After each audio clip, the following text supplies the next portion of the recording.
லகரம் டிவி நேயர்கள் அனைவருக்கும் வணக்கம். தமிழ்நாட்டில் திருச்சி என்பது மிகவும் மையப்பகுதி. திருச்சி மாவட்டத்தில் 9 சட்டமன்ற தொகுதிகளில் திமுக 2021 வெற்றி பெற்றது. அந்த வகையில் பார்க்கும்போது 2026 என்ன நடக்கும்? அதில் கேள்விக்குறியாக இருக்கக்கூடிய தொகுதி மணப்பாறை, திருச்சி கிழக்கு. இந்த 2 தொகுதி கேள்விக்குறியாக இருக்குது. அதே போல் முசிறியும் கொஞ்சம் கேள்விக்குரிய நிலைப்பாடுகள் இருக்குது. இந்த 3 தொகுதியை பெரிய அளவுக்கு நம்ப முடியாத ஒரு நிலை இருக்கிறது. அதற்கான காரணம், மணப்பாறை சட்டமன்ற உறுப்பினர் அவர் வாரத்துக்கு ஒரு நாள் தான் ஊருக்கு வர்றாரு. அவருடைய உதவியாளர்கள் சில தவறுகளை செய்கிறார்கள் அப்படின்னு சொல்கிறாங்க. அந்த தவறுகளை மாற்றி கொண்டார்களே ஆனால் அவரே நின்னாலும் வெற்றி பெறுவதற்கான சாத்தியக்கூறுகள் இருக்கலாம். அதே நேரத்தில் மணப்பாறையில் அதிமுகவை சேர்ந்த புறநகர் தெற்கு மாவட்ட செயலாளர் அவர்கள் போட்டியிடுகிற பொழுது அங்கே போட்டி களம் சூடு பிடிக்கும். பா. குமார் அவர்கள் வெற்றி பெற்றாலும் ஆச்சரியப்படுவது கொண்டும் இல்லை. ஆனால் பா. குமார் அவர்கள் மணப்பாறை தொகுதியில் போட்டியிடக்கூடாது என்கிற வேலைகளை எல்லாம் அதிமுகவை சார்ந்தவர்களே செய்கிறார்கள். அதுபோல் திருச்சி கிழக்கு தொகுதியில் இனிக்கோ இருதராஜ் அவரால் முடிந்த அளவுக்கு எல்லா உதவிகளையும் செய்து கொண்டு தான் இருக்கிறார். ஆனால் அவருக்கு எல்லா வகையிலும் இடையூறுகளை கொடுக்கக்கூடியது அன்பழகன் நேருடைய ஆதரவாளர். இனிக்கோ இருதராஜ், நீ எங்கேருந்தோ வந்து இந்த மாவட்டத்துக்குள்ளே நீ வந்திருக்கியா, உனக்கு வைக்கிறேன் பாரு ஆப்புன்னு சொல்லி பல வகையில் ஆப்படிச்சுக்கிட்டு இருக்கார். ஆனால் அன்பழகனுடைய செயல்பாடுகள் கொஞ்சம் கூட சரியில்லாமல் ஊழல் முறைகேடுகள் அதிக அளவுக்கு இருக்கிறது என்பதை நம்ம தொடர்ந்து செய்தியாக வெளியிட்டு வர்றோம். அதுபோல் முசிறி சட்டமன்ற தொகுதி பார்த்திங்கன்னா காடுவெட்டி தியாகராஜன், அவருடைய இரத்த சொந்தங்கள் தான் வளர்ச்சி அடைகிறார்களே ஒழிய அவர் சமுதாயத்தை கூட வளர்ச்சி அடைய செய்ய முடியாத ஒரு நிலையில் இருக்காங்க. இப்போ அதே சமுதாயத்தை சார்ந்த முத்திரைய சமுதாயத்தை சார்ந்த அண்ணன் பழனியாண்டி அவர்கள் திருவரங்கம் சட்டமன்ற தொகுதியில் தன்னால் இயன்ற அளவுக்கு வானளாவிய அதிகாரம் படைத்த அமைச்சர் பதவியில் இல்லைன்னாலும் சட்டமன்ற உறுப்பினராக இருந்து மிக சிறப்பாக கண்ணும் கருத்துமாக செயல்பட்டு கொண்டிருக்கிறார். வர்றவங்கள்ட்ட டீ காப்பின்னு வீட்டில் கொடுத்து அனுசரித்து உங்களுக்கு என்ன வேணும், என்ன உதவி வேணும், எந்த அதிகாரிகிட்ட பேசணும் உடனுக்குடனே தொடர்பு கொண்டு பேசி அவங்கள்ட்ட பெரிய அளவுக்கு ரொம்ப நிர்பந்தம் கொடுக்காம நல்ல முறையில் செஞ்சு கொடுக்குறார். அப்போ இருவரும் சமுதாயம் வேறுன்னு இருந்தால் கூட பிரச்சனை இல்லை. ஒரே சமுதாயம் தான். காடுவெட்டி தியாகராஜன் ஒரே சமுதாயம் தான். பழனியாண்டி எம்எல்ஏ அவர்களும் ஒரே சமுதாயம் தான். ஆனால் அந்த பழனியாண்டி எம்எல்ஏ அவர்கள் அந்த முத்திரைய சமுதாயம் மற்றும் அனைத்து தமிழ் குடி சாதியில் உள்ளவர்களுக்கும் ஆதரவாக இருக்கிறார். அதுபோல் காடுவெட்டி தியாகராஜனும் செயல்படணும்னு தான் சொல்கிறோம். காடுவெட்டி தியாகராஜனுக்கும் எனக்கு வாய்க்கா தகராறா வரப்பு தகராறா ஒன்றும் கிடையாது. என்ன நம்ம வந்து இப்போ என்ன சொல்கிறாங்கன்னா, திருச்சி மாவட்டத்தில் முத்திரையர் பெரும்பான்மையாக இருக்காங்கங்கிறத நம்ம ஒத்துக்கணும், இல்லைன்னு சொல்லலை. எப்படி மதுரையில் பெரும்பான்மையாக முத்திரையர் இருக்காங்களோ, புதுக்கோட்டையில் எப்படி பெரும்பான்மையாக முக்குளத்தூர் கல்லர் இருக்காங்களோ, தஞ்சாவூரில் எப்படி கல்லர் அதிகமாக இருக்காங்களோ, அதுபோல் திருச்சியில் அதிகமாக இருக்காங்க. ஒரு இடத்துல அதிகமாக இருக்கிறாங்கன்னு சொல்கிறதுல ஒன்றும் தவறு இல்லையே. அப்போ அந்த வகையில் பார்க்கும்போது ஏன் முத்திரையருக்கு சப்போர்ட்டாக செய்தி போகிறேன், அதுதான் சொல்லக்கூடாது. நான் கல்லர் சமுதாயத்தை சேர்ந்தவனாகவும் நான் தமிழ்குடி சாதியை சார்ந்த ஒரு தமிழ்குடிக்கு ஆதரவாக இருப்பதில் ஒன்றும் தவறொன்றும் இல்லை.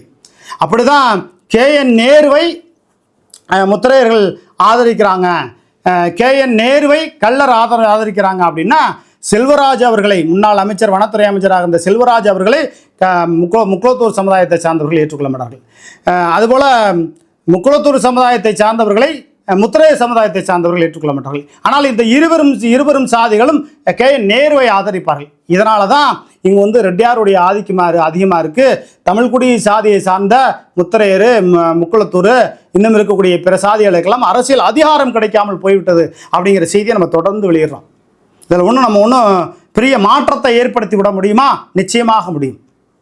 எப்படின்னா, திருச்சியில் இருக்கக்கூடிய மாவட்ட அறங்காவல் குழு தலைவர் பதவி என்ற ஒரு மாபெரும் பதவி, அது ஒன்றும் மக்கள் பிரதிநிதி கொண்ட பதவி இல்லைன்னாலும் கூட அந்த பதவியை ஏன் ரெட்டியாருக்கு கொடுத்தீங்க? ஏன் தமிழ்குடி சாதியை சார்ந்தவர்களுக்கு கொடுக்கக்கூடாதா? தமிழ்நாட்டில் தமிழ்நாடு அரசு பேருந்து கழகம் என்பதையே எடுத்துட்டீங்களே. அரசு பேருந்து கழகம் என்று தானே இருக்கிறது. அதை கேட்பார் இல்லை, சொல்வார் இல்லை. அன்பில் மகேஷ் பொய்யாமொழி அவர்கள் கல்வித்துறை அமைச்சராக இருக்கிறார். அவரெல்லாம் உதயநிதி அவர்களிடத்தில் சொல்லி இந்த தமிழ்நாடு அரசு போக்குவரத்து கழகம் என்று பெயரை நீங்கள் குறிப்பிட, தமிழ்நாடு என்று எழுதுவதில் என்ன உங்களுக்கு என்ன அவ்வளோ என்ன பெரிய செலவாகிற போது? அரசு போக்குவரத்து கழகம் என்று எழுதுகிறீர்கள். இது தமிழ்நாடா இல்லை வந்து வேறு மாநிலமா அப்படிங்கிற ஒரு கேள்வி இருக்குது. சரி, இப்போ இந்த திருச்சி மாவட்டத்தில் 9 தொகுதிகளில் மணப்பாறை, திருச்சி கிழக்கு, முசிறி, இந்த 3 தொகுதிகளில் திமுக கொஞ்சம் நல்ல நிலைப்பாடுகளை எடுத்துச்சுன்னா இந்த 3 தொகுதிகளில் அவங்க திமுக கரையேறதுக்கான வாய்ப்பு இருக்குது. மற்ற 6 தொகுதியிலையும் திமுக வெற்றி பெறுவதற்கான சாத்தியக்கூறு தான் இருக்குது. அதே நேரத்தில் மண்ணச்சநல்லூர் சட்டமன்ற தொகுதியில் கதிரவனுக்கு போட்டியாக ரவி பச்சமுத்து வந்துட்டாருன்னா பெரிய சிக்கல் ஏற்பட்டுவோம்.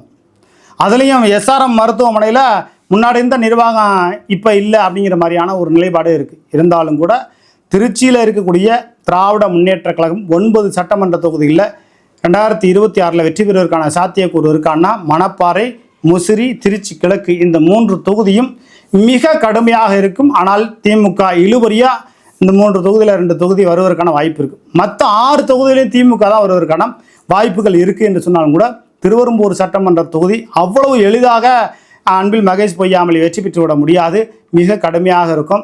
ஏன்னா கிளியூர் பகுதியில் மற்றும் கூத்தப்பாறு பகுதியில் உள்ளவங்கலாம் என்ன சொல்கிறாங்கன்னா, எங்கள் பகுதிக்கு ஒன்றும் பெரிய அளவுக்கு அன்பில் மகேஷ் பொய்யாமொழி செய்யலை, ஆற்று மண்டலை வேணால் அள்ளிக்கு சொல்லிட்டாங்களே தவிர அதில் கண்டுக்காமல் இருங்கன்னு சொல்லி போலீஸ்கிட்ட வேணால் சொல்லியிருக்கலாமே ஒழிய, அரசாங்கத்திட்ட அதிகாரிகள்கிட்ட சொல்லியிருக்கலாமே தவிர பெரிய அளவுக்கு ஒன்றும் செய்யலை அப்படிங்கிற ஒரு கேள்விக்குறி இருக்குது.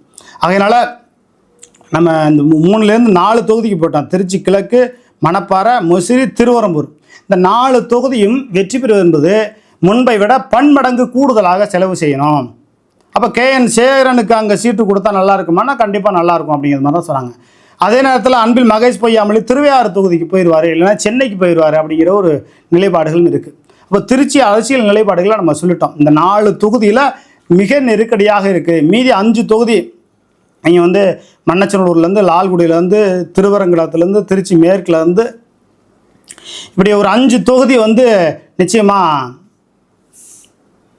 திமுக வெற்றி பெறுவதற்கான சாத்தியக்கூறு இருக்குது. மீதி இருக்கக்கூடிய இந்த 4 தொகுதியில் மணப்பாறை, முசிறி, திருச்சி கிழக்கு, திருவெரும்பூர் இந்த 4 தொகுதியில் இழுபறியில் 2 கூட வந்துடும். அப்போ 7 தொகுதி வாய்ப்பு இருக்குது திமுக 2026 ஜெயிக்கிறதுக்குன்னா. அப்போ அதிமுக எத்தனைங்க ஜெயிக்கும், எப்படிங்க வாய்ப்பு இருக்குது அப்படின்னா, திருச்சி மாவட்டத்திலே நம்ம ஏற்கனவே சொல்லிட்டோம், திருவரங்கம் சட்டமன்ற தொகுதியில் அண்ணன் பழனியாண்டி அவர்கள் போட்டியிடும்போது நிச்சயமாக மகத்தான வெற்றி பெறுவார். 2வது முறையாக வெற்றி பெறுவதற்கான சாத்தியம் இருக்குது. அதேபோல் லால்குடியில் சவுந்தரபாண்டியன் போட்டியிட்டால் வெற்றி பெறுவதற்கான சாத்தியக்கூறு இருக்குது. மண்ணச்சநல்லூரில் கதிரவனை வீழ்த்த வேண்டும் என்று சொன்னால் ஒரு வலுவான வேட்பாளர் வேணும். ஏன்னா ஒரு சில ஒன்றிய செயலாளர் சொல்கிறாங்களாம், இந்த தடவை நான் மண்ணச்சநல்லூர் தொகுதியில் போட்டிக்கிட்டேன்னா கதிரவன்கிட்ட ஒரு நல்ல அமௌண்ட் வாங்கிட்டு செட்டில் ஆயிடுவேன். அதிமுக எந்த அளவுக்கு கேவலமாக போயிட்டுருக்கு பார்த்தீங்களா. போன முறையே நகரம் ஒன்றியன்னு சொல்லி தலைக்கு 20-30 லட்சம் கதிரவன்கிட்ட பணம் வாங்கிட்டாங்க. அப்போ இந்த அதிமுக இனி கரை சேருவதற்கான வாய்ப்புகள் இருக்கா அப்படின்னா, அதில் நேருவை எதிர்த்து போட்டியிடக்கூடிய வலிமையான வேட்பாளர்கள் திருச்சி மேற்கு தொகுதியில் யாராவது இருக்காங்களா? நேருவை வீழ்த்துவேன் என்று சொல்லக்கூடிய ஒரு வேட்பாளர், ஒரு நிர்வாகியை ஒருத்தரை பேட்டி கொடுக்க சொல்லுங்க பார்ப்போம். கிடைக்கிற கமிஷன் போயிடும். மாநகர மாவட்டத்தில் அண்ணன் சீனிவாசன் இருக்கார். இல்லைங்க நான் நேரு எதிர்த்து அரசியல் பண்ணுவேன், பிரச்சாரம் பண்ணுவேன், இது போராட்டம் பண்ணியிருக்கேன் அப்படி இப்படிம்பாரு. ஆனால் நகர்ப்புற வளர்ச்சித்துறை சார்ந்த ஊழல் முறைகேடுகளை அவரால் சொல்ல முடியுமா? சட்டமன்ற உறுப்பினர்கள் ஊழல் பண்ணுறாங்கன்னு நம்ம சொல்ல முடியாது. ஏன்னா அவங்களுக்கு வானளாவிய அதிகாரம் படைத்த பதவி இல்லை. அப்போ திருச்சியில் அதிமுக மிக சரிவான பாதையில் போயிட்டுருக்கு, அழிவான பாதையில் போயிட்டுருக்கு. இங்கே மட்டும் கிடையாது, தமிழ்நாடு முழுக்க அப்படி தான் போயிட்டுருக்கு. அப்போ நேரு அவர் செய்யக்கூடிய அரசியல் நிலைப்பாடுகள் இதெல்லாம் வச்சு பார்க்கும்போது அவர் எதிர்த்து அரசியல் செய்யக்கூடிய யாராவது ஒருத்தர் இருந்தால் லகர டிவிக்கு பேட்டி கொடுங்க. அச்சமின்றி சமரசமின்றி நம்ம செய்தியை வெளியிட தயாராக இருக்கோம். நம்ம யாருக்கும் பயப்பட மாட்டோம். லகர டிவியில் உள்ளவங்களுக்கு நல்லாவே தெரியும். நேருவை எதிர்த்து அரசியல் செய்யக்கூடியவர்கள், அன்பில் மகேஷ் பொய்யாமொழியை எதிர்த்து அரசியல் செய்யக்கூடியவர்கள், அவங்க துறை ரீதியாக என்னென்ன தவறு நடக்குது, அன்பில் மகேஷ் பொய்யாமொழி இந்த தவறு பண்ணுறாரு, நேரு இந்த தவறு பண்ணுறாரு, வாங்க பேட்டியை கொடுங்க, செய்தியை போடுவோம். ஒரு போட்டி இருக்கணுங்க. உண்மைத்தன்மையை ஊருக்கு உலக அம்பலப்படுத்தணுங்க, தெரியப்படுத்தணுங்க. அதுதாங்க எதிர்கட்சி. சும்மா திமுக 2% கமிஷன் வாங்கிட்டு போனால் சிவபதி பரஞ்சோதியெல்லாம் எங்கே இருக்குங்கன்னே தெரியல. வளர்மதி அவர்களும் அப்படித்தான். அப்போ நீங்களாம் அரசியல் பண்ணுறதுக்கு எப்படி உங்களை நம்பி அதிமுக தொண்டர்கள் எப்படி வருவார்கள்? அதிமுக தொண்டர்கள் மெல்ல மெல்ல திமுகவுக்கு மெர்ஜாகி போயிட்டே வந்துட்டாங்க. ஏன்னா எல்லாருமே வாழணும், வாழ்வாதாரம்னு ஒன்று இருக்குல்ல. உங்கள் கூட இருந்துக்கிட்டு நீங்கள் திமுகவுக்கு அடிமையாக போய் அதிமுக தொண்டர்களுக்கு ஒன்றும் கிடைக்காம ஏதாவது ஒரு வேலை வாய்ப்பு, ஏதாவது ஒரு சலுகைகளுக்கு எதுவுமே கிடைக்காம போகிறதுக்கு அதுக்கு திமுக கூட மெர்ஜாகி போயிடலாங்கிற ஒரு நிலைப்பாடு வந்துருச்சு. அதுக்கு உதாரணமாக தான் விக்கிரவாண்டி சட்டமன்ற இடைத்தேர்தலில் அதிமுக ஓட்டுகள் திமுகவுக்கு போயிருக்கு. ஈரோடு சட்டமன்ற இடைத்தேர்தலில் அதிமுக ஓட்டு திமுகவுக்கு போயிருக்கு. இப்போ இதையெல்லாம் வச்சு பார்க்கும்போது அதிமுக இனி கரை சேர்வது என்பது அவ்வளவு சாதாரண விஷயம் இல்லை. அப்படிங்கிற செய்தியை நம்ம சொல்கிறோம். திருச்சியில் KN நேருவை எதிர்த்து நான் போட்டியிடுவேன், KN நேருவை அரசியலிலே வீழ்த்துவேன் என்று யாராவது சொல்லக்கூடியவர்கள், அன்பில் மகேஷ் பொய்யாமொழி 2026 அவரை வீழ்த்துவேன்னு யாராவது சொல்லக்கூடியவர்களோ இருந்தால் வாங்க, பேட்டியை நம்ம லகரன் டிவியில் செய்தியை வெளியிடுவோம். நன்றி, வணக்கம்.